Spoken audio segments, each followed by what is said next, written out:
Yo, my people, welcome back to episode 4 of Project 30. Now, if you guys don't know what Project 30 is, this is basically a 30-day module to help you guys become traders and get into these markets and get into trading properly. Yeah, I planned it out, so I'm teaching you guys from the ground up how to trade, whether you have zero experience in these markets, whether you know what you're looking for, whether you're just trying to put the pieces to the puzzle together, whatever it may be. Project 30 is for you. Now, quickly an introduction of who I am. My name is OneFX. I'm a content creator and I'm a day trader as well. I've been doing this for over a year now, so I thought it's only right that I jump online and start giving some value to people out there that cannot afford these mentorships or courses, etc, etc. Well, that's why I'm doing this project. If you guys haven't seen episode 1, make sure you go back to that episode 2, 3, 4, 5, whatever it may be. Make sure you watch it and keep up to date with this. Now, you guys should know the drill by now. Get your pen and paper, whatever it may be, and put all the blocks as your title. Actually, don't put that as your title. Put that as a little subheading, and as your title, put PD arrays. Put in a brackets next to that POI. Now, in this episode, we're going to go over 2 of the main PD arrays that I use and a lot of other traders out there use as well. Now, if you guys don't know what a PD array is or POI is, it's basically a point of interest. Now, this PD array is an order block. Now, me personally, I like order blocks. Why? Because they're very good points of interest. Now, I want you guys to make another note of this. PD array or point of interest or an order block, whatever it may be, is a point of interest where we can expect a reversal or a reaction. Now that you guys understand what a PD array is, I need to teach you guys how to correctly mark them out. Now, for a bullish order block, it is the last bearish candle before the big move up. So as you guys can see here, this is the last bearish candle before the big move up. So make a note of that. And for a bearish example, it is the last bullish candle. Think of opposite. Now you guys want to make sure that when you mark out these order blocks, you mark out the full candle. I see a lot of people, they maybe neglect the wicks. They only do the bodies. They do half of the wick. Whatever it may be, they do a lot of mistakes like maybe this or whatever it is. Mark out the entire candle. Second thing as well, if there was another candle here, whatever, 5 different candles before the big move up, don't mark them out. Only mark out the last bearish candle. Same with a bearish order block, only mark out the last bullish candle before the big move down. Now, like I said, let's just say price was to go on and eventually come back into this POI that we've marked out, this point of interest, this PD array. When it taps back into this box, we can expect price to reverse or continue or react. We can expect it to react away. This is good for us. Why? Because whenever price taps back into this box that we've marked out, we can expect a potential setup to form out here. Same with a bearish example. Let's just say price was to dump and then it was to retrace back into this order block. We can expect a reversal for price to reverse and continue going away. Here is where we want to be entering sells. We want to be entering buyers here as well. Now, there's a rule for this order block. Remember this. Order blocks have to be mitigated. Mitigated simply is just like a fancy word of saying it has to get tapped back into. Price has to go back into this box. So why this is important is because let's just say we were looking for a buy. Let's just say the market was making higher highs and higher lows and we were obviously very bullish. If we had an order block here and we entered a buy, we want to be careful because let's just say we took a buy, whatever, we had our stop loss on the swing low and we targeted whatever. When price taps into this order block, price can easily reverse and hit my stop loss. I might want to move my stop loss to break even. I might also want to overall just get out of the trade because for all I know, this bullish move up here could just simply be a retracement to tap back into and mitigate this order block. Now that you guys understand what an order block is, how to see them, how to identify them, I thought I'd totally right I'd teach you guys what actually causes an order block. Now, like I said, an order block is caused when there is a big move in the markets. Now, you see these guys here, these like, I don't know if you guys seen them online on your TV, whatever it is. We see people that trade in offices like this. Whenever they place, also a free Discord link in bio, whenever they place a big position, of course, they're trading with millions and billions of pounds. So they're going to move these markets. If me, you, or your average Tom, Dick and Harry was to place down £100 and just send it on a buy, the market wouldn't move. Whereas when these banks and big institutions, when they're placing down big orders, of course the market is due to move. So why that's important is because it helps us understand where we can identify an order block. Remember, if there's a big move, we just look for a big expansion. It's very unlikely that we're going to find an order block somewhere here. Why? Because this is just kind of consolidation, it's accumulation. The price is just ranging here. Whereas if we were to go here, we can see that there's a big reaction towards the upside. If we just zoom into this price leg, this big expansion, we can see that this is the last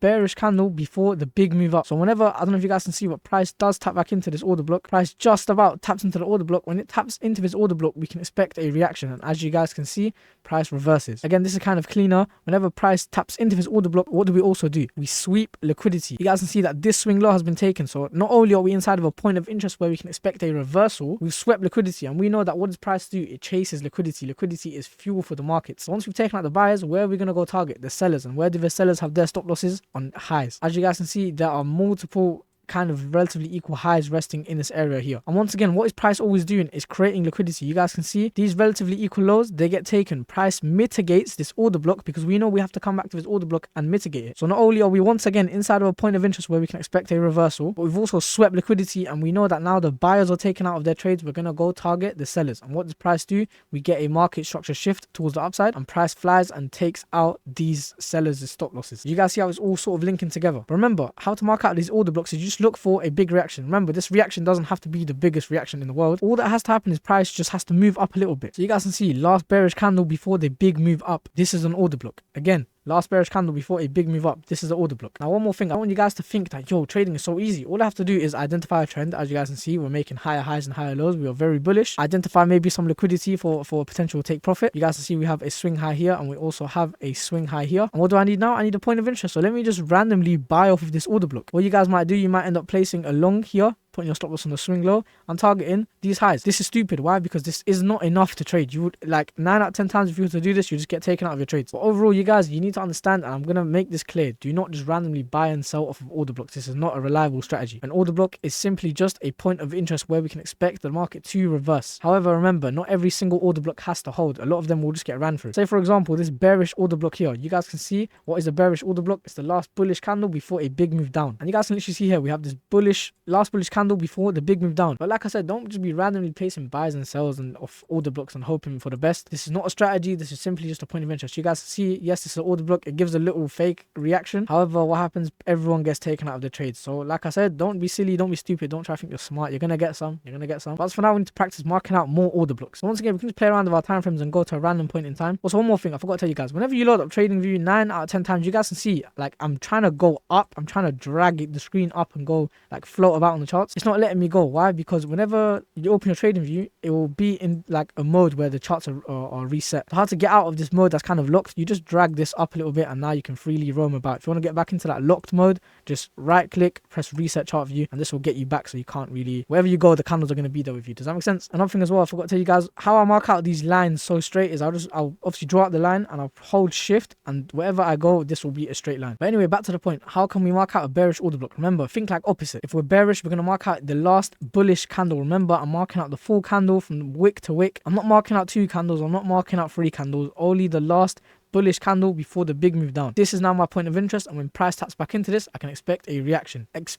Right? There's no guarantees in trading. So literally what I want you guys to do after this video is just practice on your charts. Literally right now, I can see an order block. There's an order block here. Last bullish candle before the big move down. If I try to find a bullish one, I can find one. You can see last bullish candle before the big move. Last bearish candle before the big move up. But this comes with market experience. Like I told you guys in the first episode, whenever you guys are going to go and you're going to try and mark out these things, you might struggle, and that is perfectly fine. Remember, it takes time to build market experience. It takes time to build that eye to see these things. Does that make sense? I've been doing this for a year now. So whenever you jump on charts, don't be disheartened. Play around with it. Try, like I said, just look for a big expansion. As you guys can see, there's a big reaction here. So let's just start at the top of the reaction, because this is a bearish reaction. I can see, cool, this is the last bullish candle before the big move down. I'll mark that out. This is my point of interest. Price taps into it, we reverse. Again, for a bullish example, I'll just go to a random point in time. You guys can see, I can see there's a big expansion up here. So what will I do? I will literally go down and I'll mark out this bearish candle before the big move up. That is literally the most easiest way to see it. Look for a big move. Go to the top or the bottom, depending on if it's bullish or bearish. Of course, if it is bullish, the order block will be at the bottom. And of course, if it is bearish, the order block will be at the top, right? And you guys can mark out these points of interest. Cool, I'm hoping you guys understand that. Now we're going to move on to the second PDRA. This one here might take a bit more time to get your head around in terms of seeing it. Cool, once again, you guys should know the drill by now. Get a new piece of paper, new title, new page, whatever it is, and put as your title fair value gaps, FVGs. Now another name for this as well you guys can put is imbalance. When there's an imbalance in the market, you guys are probably thinking, what the hell is an imbalance? What's a fair value gap? Calm down, you're gonna get some. Cool, now on this side, this is a bullish fair value gap, which I'm about to mark out, and on the other side, once again, bearish fair value gap. Now in general, make a note of this. An easy way to identify a fair value gap is when price moves very quickly, similar to an order block. Look for a quick reaction in the market. Now when price moves very quickly in one direction, it leaves something called an imbalance behind, which has to get mitigated. This imbalance has to get filled. Similar to an order block, the same rule applies. We have to mitigate it. Now for a bullish fair value gap, I want to look at 3 candles going towards the upside. Now the color of the candles doesn't necessarily matter, but I've marked it out the same colors, so it's easier for you guys to understand. How to identify a fair value gap is you look at 3 candles, not 4, not 5, not 6, 3 candles. Now from the first candle's high to the third candle's low,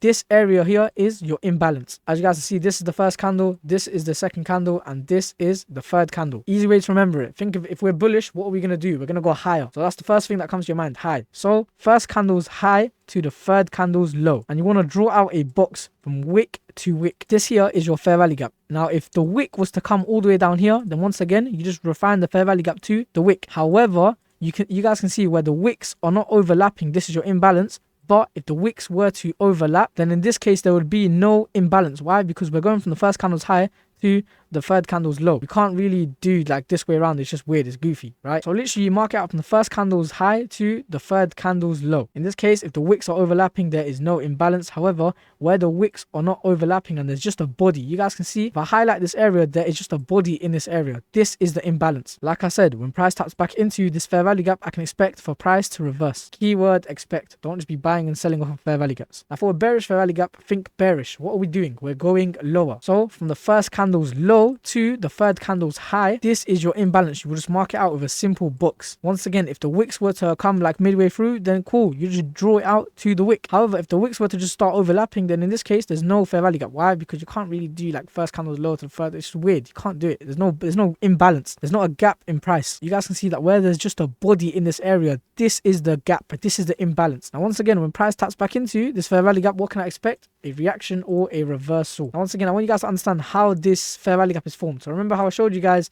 this office, when these guys are just spamming buys and sells, the market is moving rapidly in one direction. So for example, let's just say they were to all buy at the same time. Why there's an imbalance is because let's just say 100 people bought. These guys wanted to buy. Where there's a buyer, there has to be a seller, correct? However, let's just say because so many people were buying, there was only like 10 sellers in the market at the time. You guys can see that there's clearly an imbalance from buyers to sellers. So what has to happen? Price has to rebalance this area so that the sellers can fulfill their orders. Does that make sense? That's the most easiest way I can put it inside of your guys' head. I'm hoping that makes sense. Nevertheless, the most important part, how to actually mark a fair value gap out on the real candles. So once again, let's just start off with a whole new chart. If I just slowly zoom in, I can see cool. Let's just highlight a few big expansions. There's a big expansion here.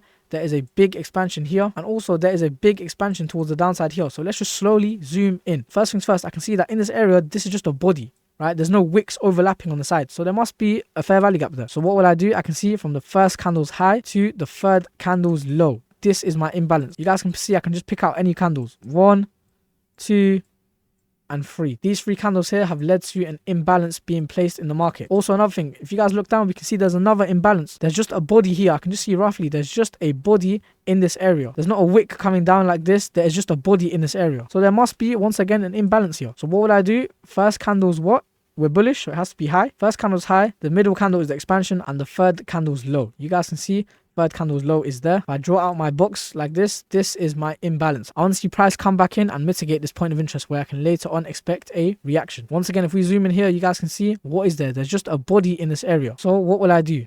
First candle's high, third candle's low. This is the first candle, second candle does the expansion, third candle puts in the low. This is the imbalance. You guys can see price mitigates this imbalance, it fills the imbalance, and then price reverses away. This is a good point of interest where we can expect a reaction or a reversal. Now let's go over some bearish examples. You guys can see there's a big expansion towards the downside here. So what I'll do, let's just pick any 3 random candles. First of all, I can see there's a body here and there's a body here. So there must be imbalances in this area. So remember, if we're bearish, what are we doing? We're going down. We're low, right? Think low. You guys can see this is the first candle's low. The middle candle does the expansion where that body is placed in, and this is the third candle's high. This area here is where the fair value gap is. Again, this candle here, first candle's low, second candle does the expansion, third candle puts in the high. This is the imbalance. As you guys can see, price taps back into this imbalance and we trade away from it. Now, a common mistake people make when they're marking out these fair value gaps is they're using multiple candles at a time. Remember, you're only using 3 candles. For example, here, if I was to do something like this, if I was to mark out from this candle's low to this candle's high, this is incorrect. Why? Because we can only pick 3 candles. In this case, I've highlighted like 5 candles. I can only pick 1 candle at a time. 1,